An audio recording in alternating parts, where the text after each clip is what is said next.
অনেক শুভ নববর্ষ জানাই। বাসন্তী পুজো, রামনবমী, নবরাত্রি, অন্নপূর্ণা পূজার শুভেচ্ছা জানাই এবং রমজান মাস উপলক্ষে রমজান শুভেচ্ছাও জানাই। আমাদের এখানে তপন চ্যাটার্জি পূর্বস্থলী উত্তর এবং স্বপন দেবনাথ পূর্বস্থলী দক্ষিণের প্রার্থীরা আছেন। বদরুল আলম মণ্ডল, সুতপা নাথ, স্বপন ভট্টাচার্য, বাকবুল ইসলাম সহ আরও অনেকেই এখানে উপস্থিত আছেন। আমার সমস্ত গ্রাম সভাপতি, ব্লক সভাপতি, বুথ সভাপতি, পঞ্চায়েত সমিতি, গ্রাম সভা, জেলা পরিষদের মেম্বার সহ ফ্রন্টাল অর্গানাইজেশন সহ সকলে আছেন। আর আছেন আমার মা ভাই ও বোনেরা। আমি প্রথমে আমার মা বোনেদের আমি অনেক অনেক অভিনন্দন, কৃতজ্ঞতা, ধন্যবাদ, প্রণাম ও সালাম জানাই। আপনারা কত দূর দূর প্রান্ত থেকে এত গরমের মধ্যেও কষ্ট করে এই মিটিংয়ে আপনারা এসছেন, মায়েদের পায়েদের। তাই আমি মায়েদের সকল পাকে আমার প্রণাম জানাই, আমার শ্রদ্ধা জানাই, আমার কৃতজ্ঞতা জানাই, আমার অভিনন্দন জানাই, আমার সালাম জানাই। জানেন তো মা ভাই বোনেরা, মা বোনেরা যে মিটিংয়ে আসে সেই মিটিংয়ে আমি অনেক বেশি অনুপ্রাণিত হই। তার কারণ মায়েরা যেমন ঘরের শক্তি, মায়েরা তেমনি সমাজের শক্তি। মায়েরা মনে রাখবেন মঙ্গলকামী মা, আল্লাহর দোয়া করার মা, খ্রিস্টানদের মাদার, এর মধ্যে কোনো পার্থক্য নেই। আমার ঘরের মাও যে মা, আমার মন্দিরের মাও সে মা।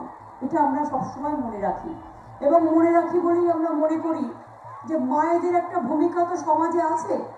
স্বামী বিবেকানন্দ বলেছিলেন, না জাগিলে ভারত গেল না, এ ভারত জাগে না জাগে না। আর বিদ্রোহী কবি নজরুল বলেছিলেন, সাম্যের গান গাহি, আমার চোখে পুরুষ রমণী কোনো ভেদাভেদ নাহি।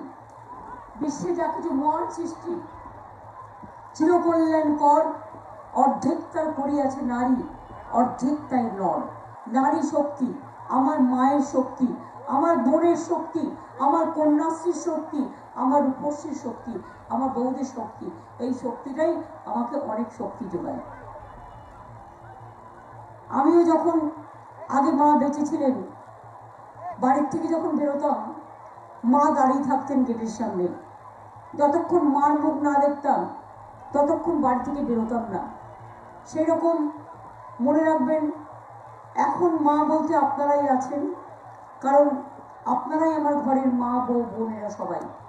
আমার মেয়েদের প্রতি কেন জানি না, ছেলেদেরও আমি খুব ভালোবাসি, আমি কিন্তু ফেমিনিস্ট নই, কিন্তু মেয়েদের আমার মনে হয় মেয়েরা ঘরের লক্ষ্মী এবং ঘরের সবসময় তারা লক্ষ্মী হোক, সরস্বতী হোক, সব কাজটাই তারা করে। তারা না থাকলে সমাজ সংসার ভালো চলে না। এখনো বিশ্বাস করুন, আমার মা যখন মারা গেছিল, আমাদের পাড়ার 4 জন মাসিমা ছিলেন, মায়ের বন্ধু বলতে পারেন, মায়ের সমবয়সী। তারা রাস্তায় দাঁড়িয়ে থাকতেন, মা যেমন দাঁড়িয়ে থাকতেন তারাও দাঁড়িয়ে থাকতেন। কেন দাঁড়িয়ে থাকতেন? না তো তারা দাঁড়িয়ে থাকতেন, তারা জানতেন মা আমার জন্য অপেক্ষা করতেন। সেই রকম মনে রাখবেন, আজও যখন আমি বাড়ির থেকে বেরোই আমার বাড়ির বউরা দাঁড়িয়ে থাকে। কেন দাঁড়িয়ে থাকে? তারা হয়তো আমার সাথে সবাই থাকে না, তারা আলাদা আলাদা থাকে, ফ্যামিলি অনেক বড় হয়ে গেছে, আমি একা থাকি। কিন্তু এখন কোভিডের সময় একটা বউ থাকছে, অভিষেকের মা থাকে আমার সাথে এবং আমার ছোট ভাইয়ের বউ থাকে। ওদের কাজ হচ্ছে আমি যখন বাড়ি যাব গেটের সামনে দাঁড়াবে এবং আমি যখন বাড়ি থেকে বেরোই তখন ওদের হাসি মুখটা আমি দেখতে পাই। আমার এটুকুই ভরসা, অন্য কিছু না। ওদের মুখ দেখে আমি পুরো বাংলাটাকে দেখি, আপনাদের সবাইকে দেখি। এবং প্রতি ঘরের মায়েদের একটাই কাজ, বউ বলুন মেয়ে বলুন, মেয়েরা ঘরের লক্ষ্মী হয় এবং মেয়েরা ঘরের সরস্বতীও হয়। তাই মেয়েদের এই পাওনাটা আমাদের ভাই বোনেদের সকলের কাছে আছে। আমাদের ভাইরাও যারা বাইরে বাইরে কাজ করে তাদের একটা শান্তি, সংসারে তাদের সংসারের কাজটা তাদের পরিবার দেখে রাখে, তাই তাদের অনেক শান্তি। দেখুন, এক জায়গায় থাকতে গেলে কখনো কখনো অশান্তি হয়, কখনো কখনো ঘটিবাটিতেও ঝামেলা লাগে, সুতরাং কখনো কখনো ঝগড়াঝাটিও হয়। কিন্তু ঝগড়াঝাটি মানে বিচ্ছেদ নয়, ঝগড়াঝাটি মানুষকে আরো আপন করে নেয়, একান্ত করে নেয়, এটাও মনে রাখতে হয়। এই কথাগুলো বললাম হয়তো রাজনীতির কথা নয়, এগুলো ব্যক্তিগত স্তর থেকে বললাম। পূর্বস্থলীর মানুষ। আমি কিছুক্ষণ আগে কাটোয়ায় গিয়েছিলাম, আমি গতকাল নবদ্বীপে গিয়েছিলাম। পাশেই তো ইস্কন মন্দির, পাশেই নবদ্বীপ। আমি তো ধাত্রী গ্রাম থেকে শুরু করে পূর্বস্থলী অনেকবার এসেছি এবং নবদ্বীপের ওপারটা এপারটা তার মাঝে একটা জায়গা আছে, সেখানেও আমি বারবার মিটিং করেছি এবং তাই এলাকাগুলো আমার কাছে খুব চেনা। স্বপন দেবনাথ আমার একজন খুব বিশ্বস্ত সহকর্মী। তপনটা আগের বার হেরে গিয়েছিল, সেই জন্য অনেক কাজ এখানে আটকে আছে তপনের জায়গায়। তপনও এলাকায় জিতুক ইলেকশনে, আমি এটা চাই।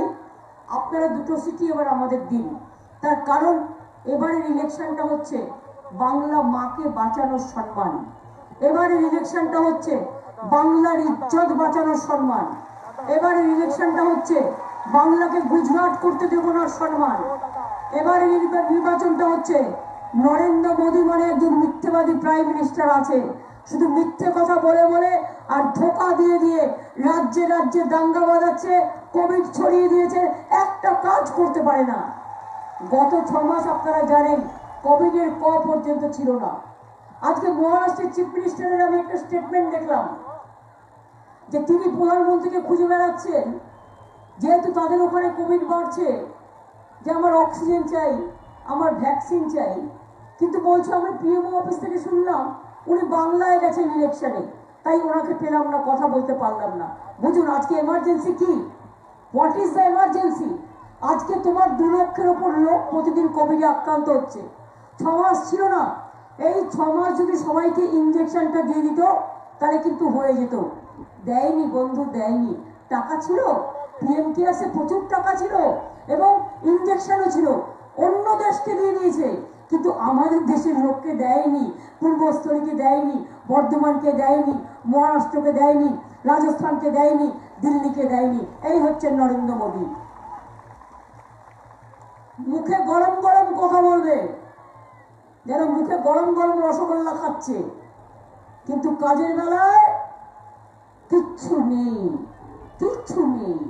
বাংলায় এত কাজ আমাদের হয়েছে, লজ্জা করে না? ভারত সরকারের সার্টিফিকেট ঘরে ভর্তি আছে।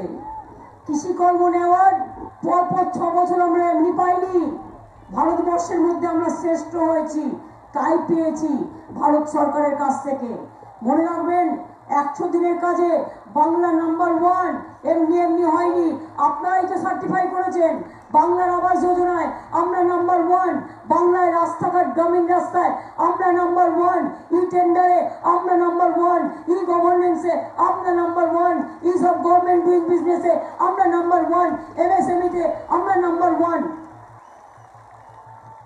সত্যি কথা বলতে পারেন না? দেশের প্রধানমন্ত্রী হতে হলে মনে রাখতে হবে কথাটা সত্যি বলতে হয়। আমি অনেক প্রধানমন্ত্রী দেখেছি নরসিংহ রাওয়ের সময় থেকে। আমি নরসিংহ রাওকে দেখেছি, আমি দেবগৌড়াকে দেখেছি, আমি গুজরালকে দেখেছি, আমি ভিপি সিংকে দেখেছি, আমি রাজীব গান্ধীকে দেখেছি, আমি অটলজিকে দেখেছি, কিন্তু এই রকম মিথ্যেবাদী প্রাইম মিনিস্টার আমি কোনো দিন দেখিনি, কোনো দিন দেখিনি। দেশটাকে শেষ করে দিল। বলে কিনা বাংলায় ডাবল ইঞ্জিন চাই। বল তুমি তো দিল্লিতে 6 বছর আছো, কি করেছো? নোটবন্দি করে 100 লোক নোটবন্দির জন্য মারা গিয়েছে। নোটবন্দির টাকা আজ পর্যন্ত লোকে জানে না, লোককে গৃহবন্দী করে দিয়েছিলে। সব ব্যবসা লাটে উঠে গেছে। লকডাউন করে কত লোক মারা গিয়েছিল। মাইগ্রেন্ট ওয়ার্কাররা আস্তে আস্তে রাস্তায় একটা বাসের ভাড়া দেয়নি, আমরা নিজেরা 300 ট্রেনে করে ভাড়া করে আমি নিয়ে এসেছিলাম। মনে রাখবেন, মাইগ্রেন্ট ওয়ার্কারদের রাস্তায় আস্তে আস্তে কত ছেলে মারা গেছে, কত পরিবার শেষ হয়ে গেছে। নরেন্দ্র মোদী তুমি কি করেছো? তুমি এনআরসির নাম করে সবাইকে দেশ থেকে বের করে দেওয়ার নাম করে দিল্লিতে দাঙ্গা করে লোক মেরেছো। তুমি উত্তরপ্রদেশে তোমার গভর্নমেন্ট দাঙ্গা করে লোক মেরেছে, উত্তরপ্রদেশে যোগীর গভর্নমেন্ট। তোমরা কৃষকরা আজও পড়ে আছে রাস্তায়। আমি কৃষকদের নিয়ে গর্ব করি। কৃষকরা 1 বছর ধরে রাস্তায় পড়ে আছে। বন্ধু, আমি সিঙ্গুর নিয়ে আন্দোলন করেছি, আমি 26 দিনের অনশন করেছিলাম। আমি জানি কৃষকদের কি জ্বালা। সেই থেকে কৃষক জমি আমি আইন বাতিল করিয়ে দিয়েছিলাম এবং আমি ওই আন্দোলনকে কৃষকদের জয়ী করেছিলাম, কৃষকদের জমি ফিরিয়ে দিয়েছিলাম। তোমরা কৃষকদের সব অধিকার কেড়ে নিয়েছো। আজকে হঠাৎ করে কেউ আসবে, কৃষকদের সব জিনিস লুট করে নিয়ে চলে যাবে। বাজারে জিনিস কিনবেন কোথা থেকে? পটল পাবেন 500 টাকায়, আর নরেন্দ্র মোদীকে ভোট দেবেন। গ্যাস কিনবেন 1000 টাকায়, আর বিজেপিকে ভোট দেবেন। এই তো হয়ে গেছে অবস্থা আজকে দেশে। নরেন্দ্র মোদী 1 ফোঁটাও চাল কেনে? ফুড কর্পোরেশন অফ ইন্ডিয়া আমাদের থেকে কম চাল উৎপাদন করো। পাঞ্জাব থেকে কেনে, অন্ধ্রপ্রদেশ থেকে কেনে, তেলেঙ্গানা থেকে কেনে, বাংলা থেকে কেনে না। মাত্র কয়েক হাজার মেট্রিক টন কেনে। আর আমি 45 লক্ষ মেট্রিক টন চাল কিনি আমার চাষি ভাইদের কাছ থেকে। তার কারণ বাংলার চাষিরাই হচ্ছে শস্যের ভান্ডার, শুধু বাংলার নয়, সারা পৃথিবী। আমরা বলি চেক নিন, ধান দিন। আমরা চাষিদের থেকে চালটা কিনি, চাষিদের কোনো অসুবিধা হয় না, চাষিরা ধানটা বিক্রি করে দেয়। এবার চাষিদের সেই চালটা কিনি, চাষিরা ভালো চাল দেয়, সেই চাল ধানটা নিয়ে আমরা চাল করি। সেই সব করে যখন রেশন দোকানে গিয়ে পৌঁছায় চালটা, তার দাম হয় 31 টাকা। আমরা বিনা পয়সায় লোককে রেশন দিই। 5 কেজি করে চাল দাম আপনারা পান কি? মা বোনেরা পান না? রেশন পাচ্ছেন বিনা পয়সায়? রেশন বিনা পয়সায় পাচ্ছেন? আগামী দিনও চান রেশন বিনা পয়সায় পান? তাহলে কিন্তু তৃণমূল কংগ্রেস জোড়াফুলকে ভোটটা দিতে হবে। তা নাহলে আমরাই তো এটা করবো, অন্য কেউ তো করবে না। আমরা তো করে রেখেছি, আগামী দিনও এটাকে কন্টিনিউ করব। মা বোনেরা, আপনারা নিশ্চয়ই দেখেছেন আমরা কন্যাশ্রী করেছি। কন্যাশ্রী এখন বিশ্বশ্রী। মেয়েরা বিয়ে করতে পারছে না, বাড়ির লোকেরা চাইলে 25,000 টাকা পায়। ক্লাস 9 এর ছেলে মেয়েরা ফ্রিতে সাইকেল পায়। ক্লাস 12 এর ছেলে মেয়েরা প্রতি বছর দেওয়া হবে প্রায় 9.5 লক্ষ ছাত্রছাত্রীকে আমরা 10,000 টাকা করে স্মার্টফোন দিয়েছি। কি দিয়েছি কি দিইনি? আপনারা জানেন প্রায় 50,000 60,000 তাঁতিরা তাঁতের হাটে তারা বিক্রি করে। আমি তাঁত সাথে দিয়েছি কত? স্বপন, কত তাঁত সাথে দিয়েছি আমরা? 1,20,000 তাঁত সাথী আমরা দিয়েছি। এবং 6টা তাঁতের হাট হয়েছে। তাঁত সাথী সেই মেশিন দিয়ে তাঁতিরা বোনে। আর একটা কি করেছি জানেন? আপনাদের এখানে অনেক তাঁতি আছে, কৃষকদের সাথে সাথে জেনে রাখবেন, 3 বছর করে অর্ডার দিয়ে দিয়েছি। 3 বছর তাঁতিরা যত বুনবে সরকার সব কিনবে। কেন সরকার সব কিনবে? আমার বন্যাতে লাগে, আমার খরাতে লাগে, আমার দুর্গা পুজোয় লাগে, আমার ঈদে লাগে, আমার কালী পুজোয় লাগে, আমার যত শাড়ি জামা কাপড় দরকার হয় গভর্নমেন্টের, আমরা সব তাঁতিদের থেকে কিনি। আমরা মিল থেকে কিনি না, যাতে তাঁতিরা নিজেদের ইনকামটা গ্যারেন্টেড। 3 বছর অর্ডার দিয়েছি, 20, 21, 22, আবার যে 22 হয়ে যাবে, 22, 23, 24-এর অর্ডার পেয়ে যাবে। সুতরাং তারা মনে রাখবেন, তাদের কাজ সম্বন্ধে চিন্তার কোনো কারণ নেই, তার পরিবারটা নিশ্চিন্ত, গ্যারেন্টেড। যেমন কৃষকদের কৃষক বন্ধু করে দিয়েছি। শস্য বীমা কৃষকদের আগে 40% টাকা দিতে হতো, এখন 1 পয়সাও দিতে হয় না। আমরা সেন্ট্রাল গভর্নমেন্ট থেকে 1 পয়সা নিই না, টাকাটা টোটাল আমরা স্টেট গভর্নমেন্ট থেকে দিই। আর কৃষকরা শস্য বীমা পান। কৃষক বন্ধু 2 লক্ষ টাকা করে 18 বছর থেকে 60 বছর কেউ মরে গেলে আমরা দিই। তাছাড়াও মনে রাখবেন, কৃষকদের আমরা মাসে 5,000 টাকা করে দিতাম, এখন এটা 6,000 টাকা হয়ে যাবে। যার 1,000 টাকা, যার 1 একর জমি আছে, এখন সে 6,000 পাবে এ মাস থেকে। আর 3,000 পাবে যার 1 কাঠা জমিও আছে। আর আগামী দিন তৃণমূল কংগ্রেসকে জেতালে যেমন দুয়ারে খাবার পাবেন, দুয়ারে রেশন পাবেন বিনা পয়সায়, তেমনি কৃষকদের 10,000 টাকা দেবো আর একর প্রতি, আর কাঠা প্রতি মিনিমাম 5,000 টাকা পাবে।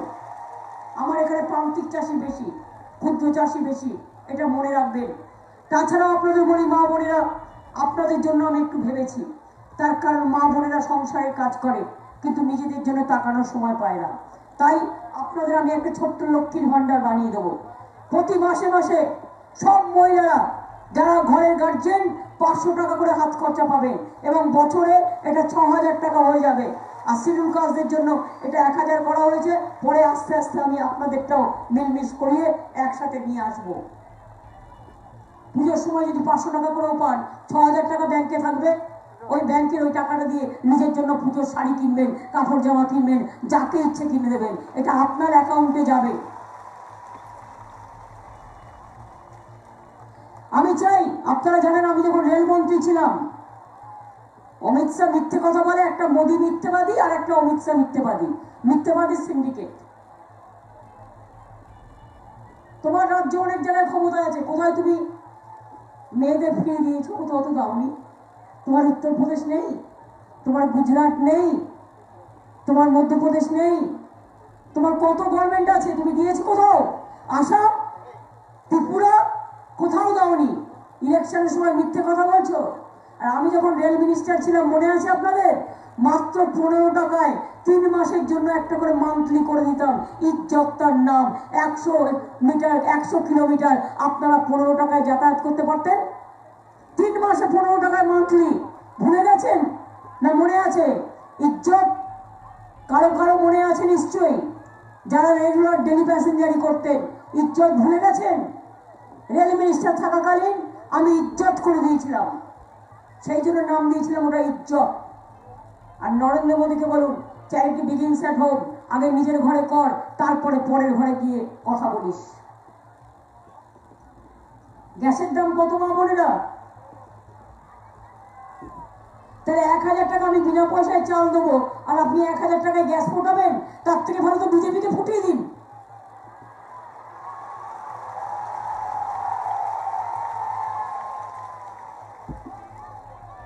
ইলেকশনের সময় 500 টাকার ক্যাশ দেবে, বলুন ক্যাশ চাই না, ক্যাশের বদলে অ্যাস ফিরিয়ে দেবো। অ্যাস মানে হচ্ছে গাধা। আমাদের বোকা ভেবো না, আমাদের ধোকা ভেবো না, ধোকা দিও না। অ্যাস মানে আকার ছাই। বলুন গ্যাস ফ্রিতে দিতে হবে, 500 টাকার গ্যাস চাই না, বিনা পয়সায় গ্যাস চাই। কোথায় গেল উজালা? বলো কোথায় গেল উজালা? 1 মাস নির্বাচন হয়ে গেল, সব হয়ে গেল, সব টাকা খেয়ে নিয়েছে বিজেপির লোকগুলো। বিজেপি পার্টিটা কি জানেন? এক হাতে মোটা মোটা ডান্ডা। আগে খেতে পেত না, একটা বিড়ি দিনে 3 বার টানতো। সেই গুন্ডাগুলো এখন গিয়ে বিজেপিতে গিয়ে জুটেছে। সিপিএম এর হারমাদ আর আমাদের কিছু গদ্দার কয়েকটা ভেবেছিল বিজেপিকে ক্ষমতায় নিয়ে আসবো, এত সস্তা। বিজেপি গোল্লায় গোল্লা। কোত্থেকে আসবে? কোত্থেকে আসবে? কোনো লোক ওদের ভোট দেবে না। আমি বাংলা ঘুরে বেড়াচ্ছি, সারা বাংলা আমি দেখে নিয়েছি, বিজেপির প্রশ্নই আসে না। মানুষ বিজেপিকে ভোট দেবে না, মানুষ বিজেপিকে ভালোবাসে না, এটা বিশ্বাস করুন একবারে। মা বোনেরাও দেবে না, নিউ জেনারেশন দেবে না, ভাই বোনেরা কেউ দেবে না। কৃষক দেবে না, শ্রমিক দেবে না, অটোওয়ালা দেবে না, রিক্সাওয়ালা দেবে না, টোটোওয়ালা দেবে না, দোকানদার দেবে না, ইট ভাটা দেবে না, মৎস্যজীবী দেবে না, কেউ দেবে না। তৈরি করেছে কিছু মোটা মোটা ডান্ডা, আর তৈরি করেছে কিছু গুন্ডা। আর দেখবেন পান বার খাবে আর মুখ দিয়ে লাল লাল করে বেরোবে। আর তাই দিয়ে তৈরি হয়েছে কিছু নেতা, ডান্ডা গুন্ডা, বিজেপি দলের পান্ডা। আর মানুষ প্রতিবাদ করলেই গুলি চালিয়ে করে দাও ঠান্ডা। একটাই কাজ এদের, আর কোনো কাজ নেই। লজ্জা ঘৃণা ভয় 3 থাকতে নয়। এই হয়ে গেছে বিজেপির অবস্থা। আমরা একটা রাজনৈতিক দল, তৃণমূল যখন প্রথম তৈরি হয়েছিল, নবদ্বীপে আমরা খুব আসতাম, শান্তিপুরে আসতাম। আনন্দমোহন বিশ্বাস আমাদের প্রথম দফার এমপি ছিলেন। আমরা তখন না নিজেদের মধ্যে বলতাম হরে কৃষ্ণ হরে হরে, তৃণমূল কংগ্রেস ঘরে ঘরে। আর এখন কি জানেন তো, এখন এই বিজেপির বকধার্মিক ছদ্মবেশী ধর্মের কথা যখন বলে না, তখন মনে হয় আমরা মানুষের ধর্মকে ভালোবাসি। আরে আমরাও হিন্দু ঘরের লোক, আমরা হিন্দু মুসলিম শিখ খ্রিস্টান করি না, আমরা মানবিকতা করি। আমরা সবাই থাকি 365 দিন এক জায়গায়। ভোটের দিন আমি কেন নিজেকে ভেঙে দেবো? বলুন তো, একটা মানুষ, একটা মা বোন, আমার 2টো হাত থাকলে, 2টো পা থাকলে, 2টো কান থাকলে, 2টো চোখ থাকলে, মুখ থাকলে, নাক থাকলে, হার্ট থাকলে, লিভার থাকলে, কিডনি থাকলে, তবেই আমি সম্পূর্ণ মানুষ। আমার যদি 2টো হাত না থাকে আমি সম্পূর্ণ হতে পারি? আমার 2টো পা যদি না থাকে আমি সম্পূর্ণ হতে পারি? আজকে একটা পা দিয়ে চলছি, একটা পায়ে একটু প্রবলেম আছে। তাতেও আমি কিছু মাইন্ড করি না, কারণ আমি জানি আমার মা বোনেরা আছে, ওটা সামলে নেবে। বলুন তো আপনারা আমাকে, এই একটা পার্টি, কোন ধর্ম, স্বামী বিবেকানন্দ, আমরা হচ্ছে বাংলা স্বামী বিবেকানন্দের দেশের লোক, আমরা বাংলা নজরুলের লোক, আমরা বাংলা রবীন্দ্রনাথের দেশের লোক, আমরা নেতাজির দেশের লোক, এমনকি দিল্লির নেতা গান্ধীজি, আম্বেদকর থেকে শুরু করে মৌলানা আবুল কালাম আজাদ, সবাইকে আমরা শ্রদ্ধা করি। আর তোমরা কি ভাই, তোমরা সামনে বলবে স্বামী বিবেকানন্দ, আর স্বামী বিবেকানন্দের আদর্শ মানবে না। তুমি রামকৃষ্ণ পরমহংসদেবকে চেনো? রামকৃষ্ণ পরমহংসদেব কি বলেছিলেন? সর্বধর্ম সমন্বয়। স্বামী বিবেকানন্দ কি করেছিলেন? স্বামী বিবেকানন্দ সংখ্যালঘুদের বাড়ি থেকে তামাক খেয়েছিলেন, খেয়ে বলেছিলেন দেখলাম যাত্রা চলে যায় কিনা। মনে রাখতে হবে যে নিজেকে দিয়ে জীবনে সমস্ত ভালোবাসে সেই হচ্ছে সবচেয়ে বড় নেতা। রামকৃষ্ণ পরমহংসদেব বলতেন, ওরে মা মানে তো মা, মাকে কেউ মা বলে, কেউ মাদার বলে, কেউ আম্মা বলে, তফাৎ এইটুকু। জলকে যেমন কেউ জল বলে, কেউ ওয়াটার বলে, কেউ পানি বলে, তফাৎ এইটুকুই, আর কিছু নয়। মনে পড়ে, মনে থাকবে, কখন কাকে মনে কাজে লাগে কি করে জানবো? আমি আমার জীবনের একটা ঘটনা বলি আপনাদের। আমি একবার গার্ডেন রিচ যাচ্ছিলাম, রুকসানা বলে একটি মেয়ে, তার সে প্রেগনেন্ট ছিল। তখন আমি দক্ষিণ কলকাতার এমপি, রুকসানা আমার কাছে এলো, আমার বাড়িতে এসেছিল। ওর হাজব্যান্ডকে পুলিশ লক আপে মেরে ফেলেছে, তাই ও আমাকে কিছু বলতে চেয়েছিল। আমি তখন বাড়ি ছিলাম না। আমি ওকে ফোন করে যখন শুনলাম, বললাম অফিসে যে রুকসানা তুমি এক কাজ করো, তুমি প্রেগনেন্ট, তুমি বাড়ি চলে যাও, আমি বিকেলে তোমার বাড়ি যাব। এবার বিকেলে তার বাড়ি যাচ্ছি, রাস্তায় যেতে যেতে গার্ডেন গেছে সিপিএম, আমার গাড়ি পুরো উল্টে দিল, পুরো এত বড় বড় পাথর মারছে, গাড়ির ওপরে বনেটের উপরে উঠে আমার বুকে পেটে লাথি মারছে, গাড়ি ভেঙে কাঁচগুলো সব চোখের মধ্যে ঢুকে গেল। এই অবস্থায় গাড়িটা চলতে পারলো না, গাড়িটা ক্ল্যাচ পুরো নষ্ট হয়ে গেল। এখনকার স্পিকার বিমান ব্যানার্জি গাড়িটা চালাচ্ছিলেন, বিমানদা ছিল গাড়িতে, আমি ছিলাম, একজন সাংবাদিক ছিল, আর সোনালী বলে আমার এক সহকর্মী ছিল। তারপরে দেখছি গাড়িটা চলছে না, বিমানদা গাড়িটা চালানোর খুব চেষ্টা করছে। আমি বলছি না বিমানদা দাঁড়ান এখানে, আমি দেখতে চাই কত মারতে পারে ওরা, আমাকে তো অনেকবার মেরেছে। বস দাঁড়িয়ে আছি, এমন সময় দেখলাম গুলি চালাতে শুরু করলো। যখন গুলি চালাতে শুরু করলো দেখলাম একটা ছেলের হাত দিয়ে হাতের মধ্যেখান দিয়ে গুলিটা বেরিয়ে গেল। ওইটা আমার কপালে তাক করেছিল, কিন্তু ছেলেটা হাতটা উঠিয়ে দিয়েছিল আর হাতের মধ্যে দিয়ে গুলিটা চলে গেছিল। ছেলেটা কে ছিল জানেন? আক্তার, হিন্দু না মুসলমান। আমার হিন্দু মেয়েকে বাঁচাবার জন্য তার হাত তুলে গুলি খাওয়ার কি দরকার ছিল? কি দরকার ছিল বলুন আপনারা? আমি আর একটা গল্প বলি আপনাদের। কদিন আগে রবীন মান্না মারা গেছে, নন্দীগ্রামে খুন হয়েছে। নন্দীগ্রামে রবীন মান্নাকে, নন্দীগ্রামে আমি যখন ওর বাড়িতে যাচ্ছিলাম, ওর ছেলেকে বললাম চল তোর বাড়িতে যাব। ছেলেটা বলছে আমরা তো বাড়িতে নেই। আমি বললাম কেন, তোদের গ্রামটা কি হিন্দু গ্রাম নয়? বললো হ্যাঁ হিন্দু গ্রাম। আমি বললাম তাহলে তুই বাড়ি যাবি না কেন? তো বললো দিদি যাবো কি করে, আমাদের তো বাড়িতে থাকতে দেয়নি, বলেছে আমার বোনকে লুট করে নিয়ে যাবে। তাই একজন সংখ্যালঘু ভাই মাকে বোনকে আশ্রয় দিয়েছে, আমরা ওদের বাড়িতে আছি আর একটা পাড়ায়, আমরা ওই পাড়ায় নেই। আমি বললাম তুই তোর মাকে ডাক, তোর ভাই বোনদের ডাক, আমি দেখা করে যাবো। সেই সংখ্যালঘু ছেলেটাকে কিরকম দেখুন, রাস্তায় যেতে যেতে না এই ছেলেটা, রবীন মান্নার ছেলেটা ঘাবড়ে গেছে, ও নিজের বাড়ি ছেড়ে দিয়ে অন্য জায়গায় চলছে। তখন ওই সংখ্যালঘু ছেলেটা যে ওর বাড়িতে সেন্টার দিয়েছে, সে আমাকে বলছে দিদি আপনি কোন দিকে যাচ্ছেন? আর আমি তো বলরামপুর গ্রামে যাবো। বলতো ভুল পথে নিয়ে যাচ্ছে, আপনি অনেকক্ষণ ফেলে এসছেন, চলুন আপনাকে আমি দেখিয়ে দিই। তখন ছেলেটা আমাকে বলছে দিদি এই ছেলেটার বাড়িতেই আমরা আছি, ওরাই কিন্তু আমার মা বোনকে সকলকে সেন্টার দিয়েছে, তাই আমরা আজকে বেঁচে আছি। যখন সাপ আসবে তখন যদি দেখেন হিন্দুর ঘরে সাপ ঢুকছে, বলে মুসলিম চুপ করে বসে থাকতে পারবেন নাকি? এটা কেউটে হিন্দুকে কামড়ালে মুসলিম তাকে বাঁচাতে যাবেন না? নাকি বন্যার জল যখন আসে, বন্যার জল হিন্দুর ঘরে ঢোকে, মুসলমানের ঘরে ঢোকে না, তপশিলীর ঘরে ঢোকে না, আদিবাসীর ঘরে ঢোকে না, সবার ঘরে ঢোকে। আগুন যখন লাগে, আগুন কি দেখে লাগে? একটা আগুনের ঝলকে সবার বাড়ি পুড়িয়ে দিয়ে চলে যায়। দাঙ্গা হচ্ছে এরকম একটা আগুন, এর থেকে ভয়ঙ্কর জিনিস আর কিচ্ছু হতে পারে না। কিছু লোক আছে বিজেপির আপনাদের এই ধাত্রী গ্রামে বসে থাকে, এই তপনকে হারায়, স্বপনকে হারানোর জন্য প্ল্যান করে, এখানে বসে হিন্দু হিন্দু করে। কিন্তু ওগুলো কিরকম হিন্দু জানেন তো? আমরা যেমন বলি হরে কৃষ্ণ হরে হরে, তৃণমূল ঘরে ঘরে, অথবা বলি হরে কৃষ্ণ হরি হরি, আসুন কিছু ভালো কাজ করি। আর এরা বলে হরে কৃষ্ণ হরি হরি, লোকে বলে লোকাল লোক হরে কৃষ্ণ হরি হরি, মানুষের পকেট চুরি করি, হরে কৃষ্ণ হরি হরি, দাঙ্গাবাজ করে মানুষ মারি, হরে কৃষ্ণ হরি হরি, গ্যাসের দাম 1000 টাকা করি, হরে কৃষ্ণ হরি হরি, মা বোনদের অসম্মান করি, হরে কৃষ্ণ হরি হরি, দরিদ্রের হাতরাস করি, হরে কৃষ্ণ হরি হরি, দরিদ্রের অপমান করি, হরে কৃষ্ণ হরি হরি, সংখ্যালঘুদের মেরে ফেলি। এই হচ্ছে এদের কাজ। এই কাজ তো ক্ষয় ভয় কই ভাজ, একটাই কাজ।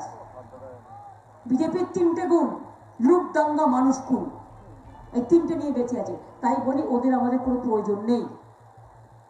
এই যে কোভিড ছিল না তো, এই দেখুন বাইরে থেকে সব গুন্ডাগুলোকে নিয়ে এসছে, সব কটা কোভিড নিয়ে চলে এসছে, আর সব পাড়ায় পাড়ায় বসে আছে, সব পাড়ায় পাড়ায় বসে আছে, ছোট বড় সব হোটেল দখল করে, গেস্ট হাউস দখল করে, বাড়ি ভাড়া নিয়ে বসে আছে, সব কটার কোভিড আছে ম্যাক্সিমাম লোকের। এমনকি প্রধানমন্ত্রী এখানে মিটিং করতে আসে, তার যে ডেকোরেশন করে আমাদের যেমন লোকাল করে স্থানীয় ছেলেমেয়েরা বা লোকালি এদের নিয়ে করে, বাইরে থেকে লোক নিয়ে আসে, সেগুলো কোভিড চেক করে আসে। কি করে জানবেন যে তার কোভিড নেই? সব কটা এসে আমার বাংলায় কোভিড ছড়াচ্ছে। এরপরে বাংলায় কোভিড বাড়লে নরেন্দ্র মোদী এর জন্য দায়ী থাকবে, বিজেপি এর জন্য দায়ী থাকবে। আমরা ইলেকশন কমিশনকে বলেছিলাম তোমরা ভোটের দিনটা কমিয়ে দাও, শুনলো না। কিন্তু ভোটের ক্যাম্পেনিংটা তুমি কমিয়ে দিয়েছো, কারণ নরেন্দ্র মোদীদের প্রোগ্রাম আর নেই বলে। তাই অমিত শাহ প্রোগ্রামে লোক হচ্ছে না, তাই তুমি আমার মিটিংটা সন্ধ্যে 7টায় রেস্ট্রিক্টেড করে দিয়েছো, সকাল 10টা থেকে সন্ধ্যে 7টা। আর প্রতিবার যেমন আপনার এই যে 5th ফেজ ইলেকশন হলো, 72 ঘন্টা প্রচার করতে দেয়নি। 6th ফেজ হবে, 72 ঘন্টা প্রচার করতে দেবে না। 7th ফেজ হবে, 72 ঘন্টা প্রচার করতে দেবে না। 8th ফেজ হবে, 72 ঘন্টা প্রচার করতে দেবে না। তার মানে আমার কটা দিন নষ্ট হলো? 4টে দিন নষ্ট হলো। আগে 24 ঘন্টা একদিন নষ্ট করেছে, 5টা দিন নষ্ট হলো। এবার 5 24 কত হয় জিজ্ঞেস করুন। বুঝলেন কিছু? আমার কতগুলো দিন নষ্ট করেছে বলুন তো মা বোনেরা আমার। একদিনে আমি একদিন ছুটি পর্যন্ত নিইনি। আমার পায়ের ওই অবস্থা, আমি হসপিটালে 3 দিন থেকে ডাক্তারদের কথা না শুনে বেরিয়ে এসেছি। শুভ পয়লা বৈশাখ গেছে, পয়লা বৈশাখের দিনও আমি মিছিল করে বেরিয়েছি। আমাদেরও কষ্ট হয় এই গরমের মধ্যে। আজকে তো তাও গরম একটু কম আছে, এই কদিন যা গরম গেছে ওরে বাপ, তার মধ্যে করতে হয়েছে।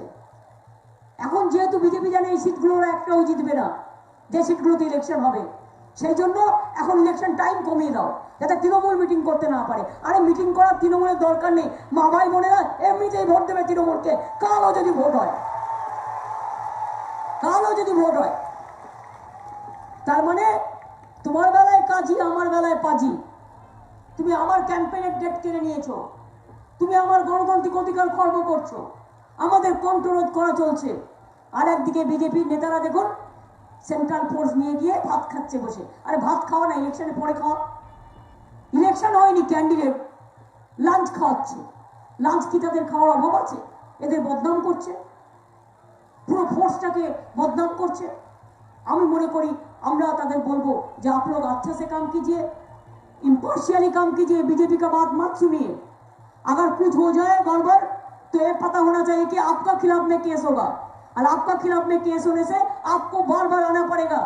और आपको खिलाफ में जैसे शीतल कुछ भी हुआ, वो तो केस होगा ही।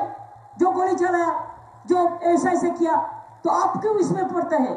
आप ऐसा देखो, शांति रहे, बस आप आपका काम करके चला जाओ। आपको क्या जरूरत है बीजेपी जो बोलता है सुनने के लिए? वो सुनो मत, वो सुनने से वो लोग भाग जाएगा। लेकिन फ्यूचर में आपको इसके लिए आपको बहुत तंग होना पड़ेगा। आप क्यों तंग होंगे? कोई पब्लिक तो केस कर सकता है। अगर कोर्ट में केस लग गया तो आपको कोई लीडर भी नहीं देखेगा, तब आपका ही आना पड़ेगा, आपको ही देखना पड़ेगा। पब्लिक तो केस कर सकते हैं। तो इसी के लिए मैं आपको कहना चाहूंगी कि आप लोग आपका मर्जी माफिक काम करो, शांति से काम करो, जैसे अच्छा से अच्छा रिलेशन हो। कोई नेता आके बोले सुनने का कोई जरूरत नहीं है, आपको बदनाम करने के लिए कर रहा है। आप लोग को हम लोग इज्जत करते हैं, पहले से इज्जत रहा, इज्जत अभी भी रहेगा अगर आप लोगों को माफिक चलेगा। तो আমার পুলিশ ফোর্সও আছে, আমরাও তাদের সম্মান করি, আমরা জানি তারা কিভাবে কাজ করে, তাদের আমরা খুব ভালোবাসি। তাই আপনাদের বলবো মা ভাই বোনেরা, আমরা কি কি করেছি আর কি কি করবো সবটাই আপনাদের বললাম। আগামী দিন মনে রাখবেন, আমি 10 লক্ষ মা বোনেদের নিয়ে একটা মাতৃবন্দনা প্রোগ্রাম করব, যেখানে আমি 25,000 কোটি টাকা দেনা দেবো, ঋণ দেবো, যেটা দিয়ে আপনারা মা বোনেরা অনেক কাজ করতে পারবেন। আমরা স্কুল কলেজ থেকে শুরু করে, মাদ্রাসা থেকে শুরু করে, ইংলিশ মিডিয়াম থেকে শুরু করে, কর্মতীর্থ থেকে শুরু করে সবটাই আমরা করে দেবো। কিন্তু একটাই কথা, সবই আপনারা পেয়েছেন এবং বাদ বাকি যা পাননি সেটাও পাবেন দুয়ারে সরকারের মাধ্যমে। শুধু মনে রাখবেন, বিজেপি নয়, বিজেপি নয়, সিপিএম নয়, কংগ্রেস নয়। বিজেপির সাথে সিপিএম কংগ্রেসের একটা আন্ডারস্ট্যান্ডিং আছে, জগাই মাধাই গদাই, 3 থেকে দিন বিদায়। জগাই মাধাই গদাইকে দিন, বাদ দিন। আর আপনার প্রার্থী তপনকে আগেরবার হারিয়ে দিয়েছিল, অনেক দুঃখ পেয়েছিল। স্বপন এক জায়গায় দাঁড়াও। স্বপন আমার নিজের মন্ত্রী আছে, ও আগামী দিনও কাজ করবে, সে মন্ত্রী হয়েই কাজ করবে। এবং স্বপন অনেক কাজ করে, চাষিদের জন্য কাজ করে, তাঁতিদের জন্য কাজ করে, ছোট ছোট কুচো মাছ থেকে শুরু করে। আমি তখন জানতাম না, ও ছোট খালবিলের উৎসব করতো, পুকুরের উৎসব করতো, নদীর উৎসব করতো। কাউকে একটা ছাগল দিত, কাউকে একটা গরু দিত, কাউকে একটা ভেড়া দিত। সেই থেকে ওর থেকে ওই কাজটা আমরা শিখেছি। কাজে স্বপন আমার চাই, তপনও আমার চাই। স্বপন তপন রবি কিরণের মতো আপনাদের আলোয় যেন আলোকিত হয়। আমি এইটুকু বলে, কি খেলা হবে? কি বাউল ভাই, একটা গান শুনিয়ে দাও, 2 লাইন। একটা বাউল ভাই 2 লাইন গান শুনিয়ে দাও। নেতারাও আমাদের নিজেদের বসে আছে। বাউল ভাই ওদিকে গিয়ে ওই মাইকটা দিয়ে দাও। বাউল ভাই একটা গান শুনিয়ে দাও আমি বলার পরে। তুমি একটু ওদিকে চলে যাও না, বাউল ভাই একটু ওদিকে চলে যাও। না না না, এখন কমিট আছে, ওইখানে গান করবে, ওইখানে। আমি আগে বলিনি, খেলা হবে। কোথায় বল আছে? মা বোনেরা খেলা হবে। এটা হচ্ছে সিম্বলিক খেলা। বিজেপিকে গোল দেবো আমরা, বিজেপিকে গোল দিয়ে মাঠের বাইরে করে দেবো, আর আমরা গোলটা আমরা লুকবো। কে খেলবে? কে খেলবে? না না, যে রোজ খেলে আমি তাকে চাই। আমার ছোট্ট ভাই যে রোজ মাঠে খেলে তাকে আমি চাই। কোথায় সে? কোথায়? কে খেলবে? কোথায় গেল? তোরা কেউ খেলতে পারিস না? তোদের এখানে ফুটবল খেলে না? কে খেলবে? আসো একজন যে সত্যিকারের মাঠে খেলে বল লুটতে পারবে। বল লুটতে না পারলে কিন্তু 500 টাকা ফাইন, আর ফাইনটা কিন্তু ইলেকশন কমিশনকে জমা দিতে হবে। আর বল লুটতে পারলে ইলেকশনের পরে স্বপন তোমাদের খাইয়ে দেবে।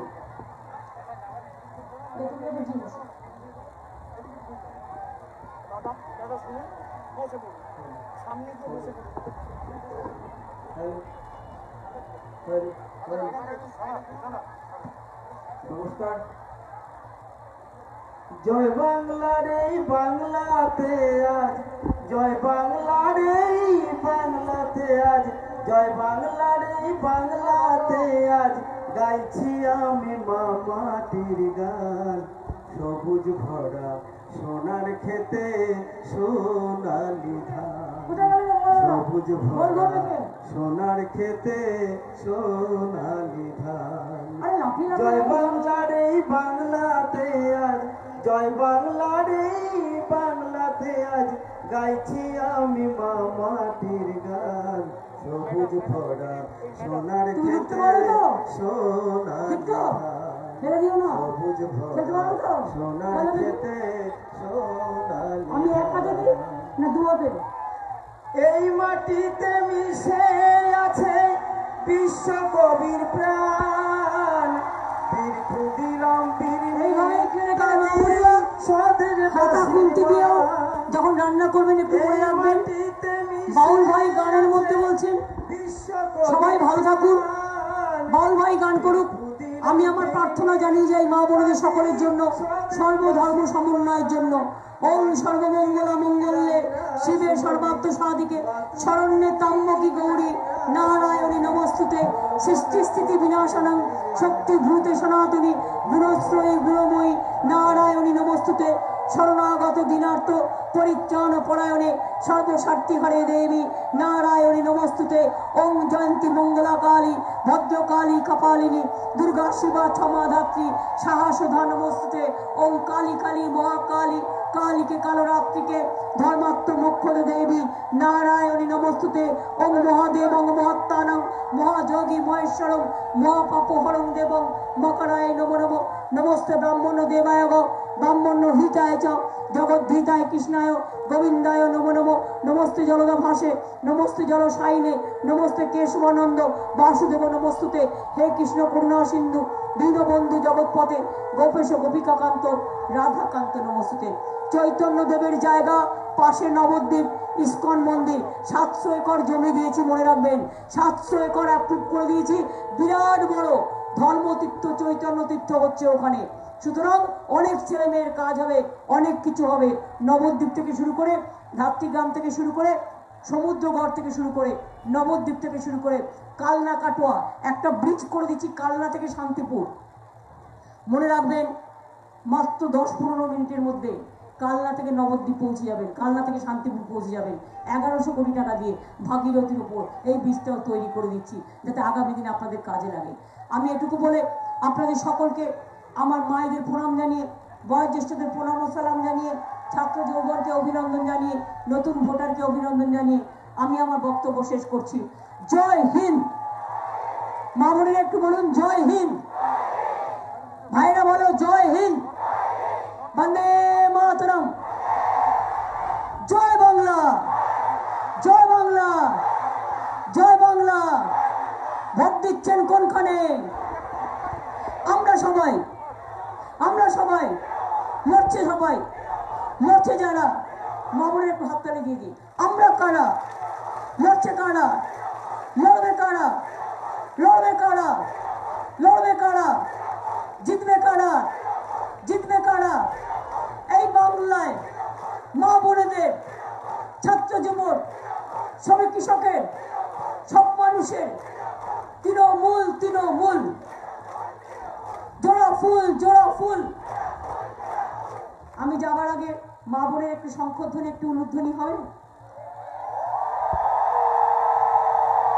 সংখ্যালঘু ভাই বোনেরা আল্লাহ তাআলার কাছে একটু দোয়া প্রার্থনা করুন। লা ইলাহা ইল্লাল্লাহ মুহাম্মদ রাসূলুল্লাহ। খ্রিস্টান ভাই বোনেরা, ভাইরা মায়েরা উলুধ্বনি দিচ্ছে, সংখ্যালঘুরা দোয়া করছে। তোমরা জোরে তালি দাও। মা বোনদের উলুধ্বনি, সংখ্যালঘুদের দোয়া আর ভাইদের তালি। আগামী দিন বিজেপিকে মাঠ থেকে করবে খালি, পূর্বস্থলী থেকে করবে খালি, পূর্বস্থলী উত্তর থেকে খালি, পূর্বস্থলী দক্ষিণ থেকে খালি, কালনা থেকে খালি, কাটোয়া থেকে খালি, নবদ্বীপ থেকে খালি। শুধু খালি, খালি আর খালি। বিজেপি চাই না, বিজেপি চাই না, বিজেপি চাই না, আর চাই না, আর না, আর না, আর না। বিজেপিকে বিদায় দিন, বাংলা বাঁচতে দিন, বাংলা মাকে বাঁচতে দিন। বাংলা মায়ের সম্মান রক্ষা করা আমাদের বড় ইজ্জতের লড়াই। বাংলাকে গুজরাট হতে দেবেন না, বাংলাকে গুজরাট হতে দেব না, বাংলাকে গুজরাট হতে দেব না, বাংলাকে গুজরাট হতে দেব না। বাংলাকে বহিরাগত গুন্ডাদের হাতে তুলে দেব না। বাংলা মাকে গুন্ডাদের হাতে তুলে দেব না, বোনকে গুন্ডাদের হাতে তুলে দেব না, ভাইকে গুন্ডাদের হাতে তুলে দেব না। মনে রাখবেন এই বাংলায় সবাই বাঁচবো। ধনধান্যে পুষ্পে ভরা আমাদের এই বসুন্ধরা। তাহার মাঝে আছে এক রাজ্য সকল রাজ্যের সেরা, সেটি স্বপ্ন দিয়ে তৈরি, সেটি স্মৃতি দিয়ে ঘেরা। এমন দেশটি, এমন রাজ্যটি কোথাও খুঁজে পাবে না কো তুমি। সকল মানুষের সেরা, সে যে সকল রাজ্যের সেরা, সে যে আমার বাংলা ভূমি, আমাদের বঙ্গভূমি। সেই বঙ্গভূমিকে রক্ষা করুন। ভালো থাকুন, সুন্দর থাকুন। জয় হিন্দ, বন্দে মাতরম, খোদা হাফেজ, জয় জোহর, ইনশাআল্লাহ। জয় বাংলা, জয় বাংলা, জয় বাংলা। সবাই ভোটটা দেবেন, তা নাহলে কিন্তু এনআরসি করবে, ভোটার লিস্টে নাম কেটে দিয়ে। আমি এনআরসি করতে দেবো না, এনপিআর করতে দেবো না, কিন্তু আপনাদের শুধু ভোটার লিস্টের নামটা